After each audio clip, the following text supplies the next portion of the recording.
Well, good morning, South Africa. I'm so excited to be with you. I tell you what, it is Friday. It is Friday, the 30th of May. Can you believe it? Another month coming so close to the end. All right, we are on day number 1891. I'm so excited to be with you this morning. I trust that you are ready for an awesome day. All right, so let's get right into today's topic. Today I have a very important topic to discuss, and that is this: do not grieve the Holy Spirit. Ephesians 4:30 says this: and do not grieve the Holy Spirit, by whom you were sealed for the day of redemption. All right, and I'm going to be ministering on that sealing part and why it's important. What does God do with the sealing part with the Holy Spirit on Sunday evening? So please get ready for that. But I want to deal with the issue of grieving the Holy Spirit this morning. All right, so what does it mean to grieve the Holy Spirit? People often mix this up with the blaspheming against the Holy Spirit. Now, if I blaspheme against the Holy Spirit, you can only do it one way, and that is this: you make an active decision to reject the Holy Spirit, His working in your life, and even His existence. It's not that you get angry and you say something, or you end up neglecting the Holy Spirit focus for a little bit and come back and say, God, I'm sorry, I need to focus on the Holy Spirit again. No, it's not that. Okay? It is actively going against the Holy Spirit. Now that's blaspheming against the Holy Spirit. But today I want to deal with the issue of grieving. How do I grieve the Holy Spirit? Let me tell you how it is. It's like a parent who is trying to instruct the child, give the child the greatest wisdom. The child hears it, the child knows it, and the child still rejects it. All right, or chooses to go a different route. It's when we are not listening to what the Holy Spirit's telling us, not listening to the prompting. And that is grieving the Holy Spirit. Holy Spirit actively is trying to direct us into a path, show us which way to go, tell us how to do it. How many of you have ever had it that when you've done something wrong, that you never had a clue in your life that it was wrong? Let me tell you, every one of us know when we are doing wrong.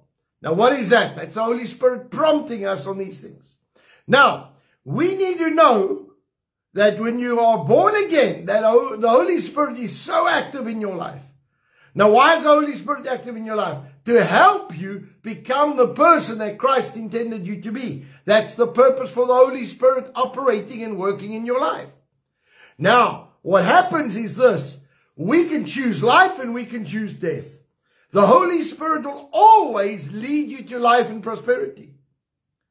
But our natural desire, our natural will always make us go towards death. Come on. A little child does not have to be taught to be naughty. All right? They just naturally go that way. And so the same is with us.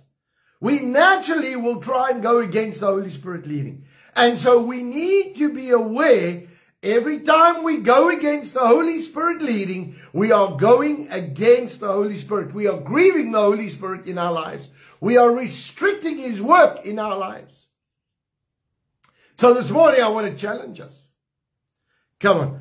Every one of us are guilty of this. Everyone, including me. Right? There are many times when the Holy Spirit has prompted me with something and I have not obeyed Him. And so I want to say this: today is the day we make a commitment. Today is the day we say, Lord Jesus, I thank you that we are going to make a commitment to serve you with all our heart. And we are going to do what you've called us to do. And as we make these commitments, as we do these things, I believe that God is going to lead us, guide us, direct us, move us into new levels. Why? Because we are going to be obeying the Lord more than we ever have before. And so this morning, as we start a wonderful weekend, as we start a weekend of rest and spending time with family and friends and doing whatever you want to do this weekend, I want to challenge you. Let's allow the Spirit of God to work in our lives. Let's allow the Spirit of God to be the person that He created us to be. Because God has got a plan. God has got a purpose. God wants to do something miraculous in our lives. And so this morning when we come around the table, let us repent for grieving the Holy Spirit. Let us say, sorry God that we grieved you. But from today, we're asking that we will be more open, we'll be more free, and we will not grieve you anymore. On the night that Jesus was betrayed, He took bread and broke it. And He said, this is my body that was broken for you. Take in remembrance of me. He took the cup and He said, this is my blood that was shed for you. Take in remembrance of me. The body of Christ was broken for our physical and emotional healing. The blood of Christ was shed for our salvation, protection, and provision. This morning, as we come around the table, let's allow the Holy Spirit to work in our lives. Let's allow the Holy Spirit to lead us. Let's allow the Holy Spirit to bring us to that place that God has for us. Let me tell you something. You can honestly make this statement. I have finished the work that I was started on this earth. I've done what I was called to do on this earth. Jesus said it. Paul said it. You can say it too, if we allow the Spirit of God to lead us. Lord, I ask you please to forgive us of every wrongdoing in Jesus' name. And Lord, to wash us white as snow in Jesus' name. Thank you, Lord, that we stand pure and holy before you this morning. But Lord, I pray right now in the name of Jesus that you will forgive us where we have grieved the Holy Spirit. Lord, where we have not obeyed His prompting, not listened to His calling. Father, I pray right now that you're going to help us, Lord, to move on new levels. Lord, I pray your blessing and anointing, Lord, as we move forward in this time. Father, I thank you, Lord, that you are going to do something supernatural. And Lord, that you're going to bring us to that place of destiny and purpose and power and fire. And Lord, I thank you that you are going to bring us to the place, Lord, where we will obey you. We will obey you. We will listen to you. And Lord, most of all, we will accomplish what you have sent us out to do. In Jesus' mighty name. And everybody said, amen and amen. Let's partake together.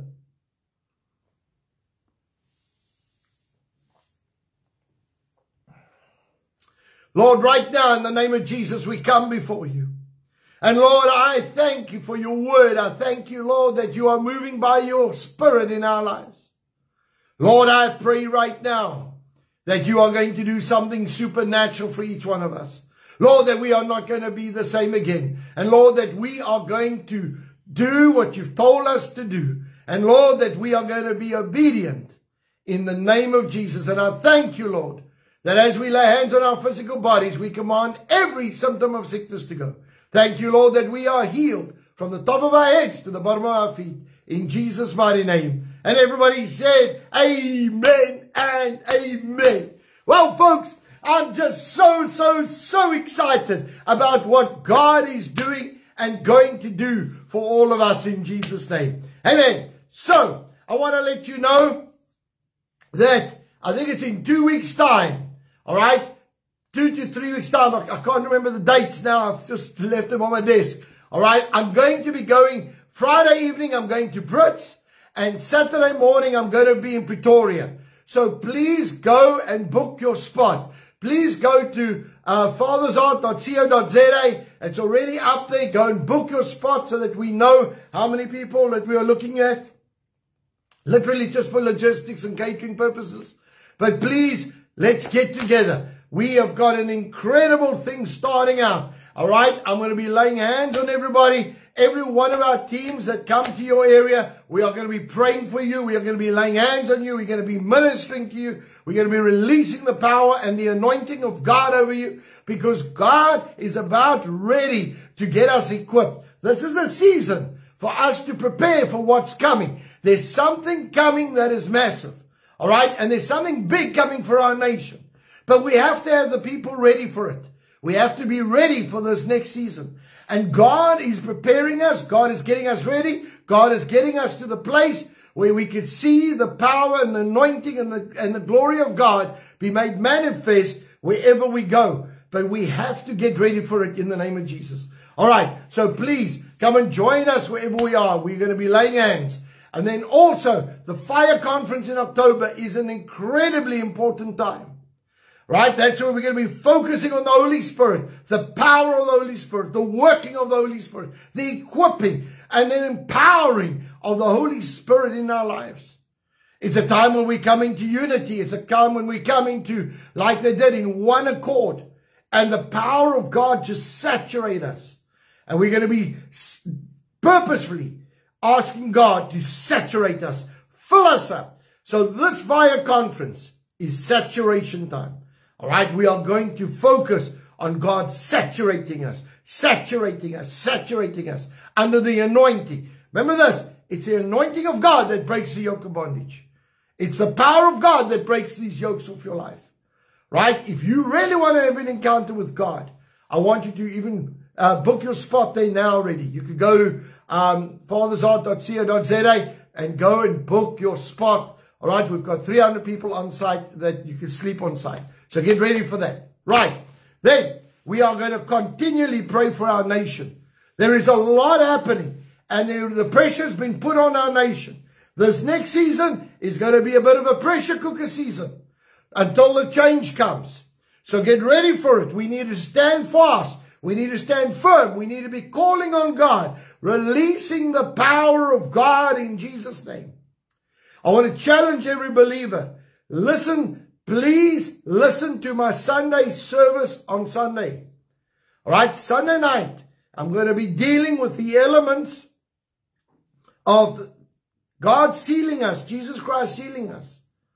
But there's some areas in that you have to learn, you have to know. So get ready for Sunday night's message. I have a very important message to bring you.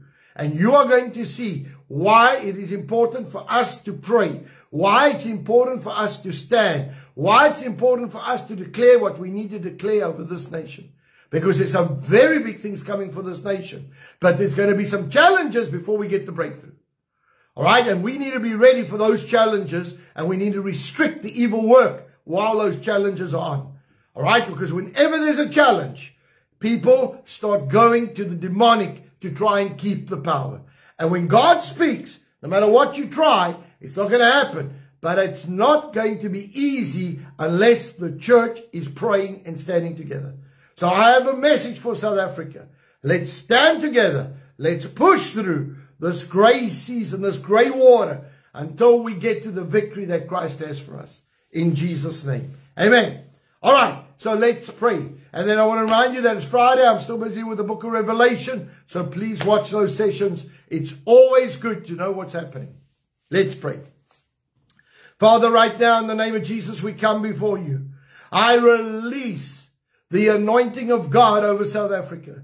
Lord, I pray for our leaders this morning. I thank you, Lord, that they are going to be obedient to your spirit. Lord, that they are going to do what you've called them to do. And Father, I pray right now that you'll turn their hearts in the right direction. And Lord, wherever they are not going in the right direction, Father, I pray that you will turn them. And Lord, that if they don't listen, that you will remove them in Jesus' name. I thank you, Lord, for a supernatural move of your spirit. I thank you, Lord, that you're going to do something supernatural and it's going to flow in a supernatural way in Jesus' name. Father, I pray for even removing our leaders if they don't listen. Lord, that you will remove them. Lord, I pray this nation back to Israel.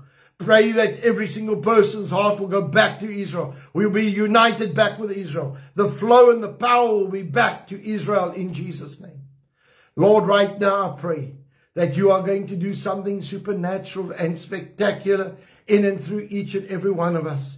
Lord, I thank you that we will carry the power of God like we've never seen before. Lord, that we will release the anointing that breaks the yoke of bondage in Jesus' name. I pray for our businesses this morning. I thank you, Lord, that as we build altars, that our businesses are blessed in the name of Jesus. Father, I thank you that our businesses are prosperous, that our businesses are moving. And Lord, supernatural deals, divine connections, supernatural contracts to flow in Jesus' mighty name.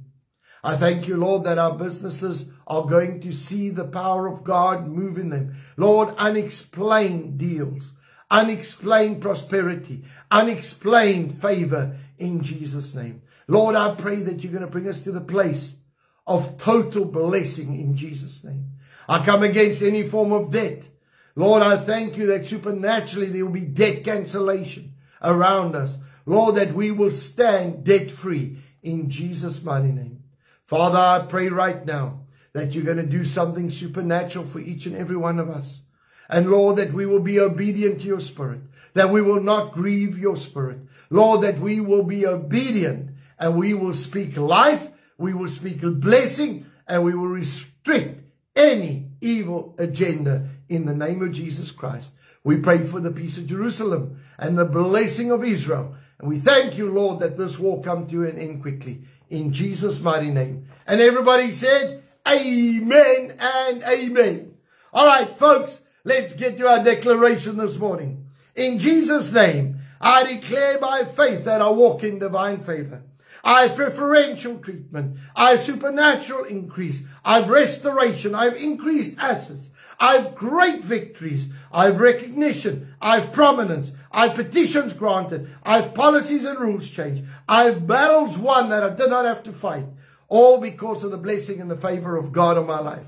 So saints, go out with might, go out with valor, and be a blessing wherever you go in Jesus' mighty name. So from my side, God bless you. I love you lots. And go and do what God has called you to do. I'll see you soon. Bye-bye.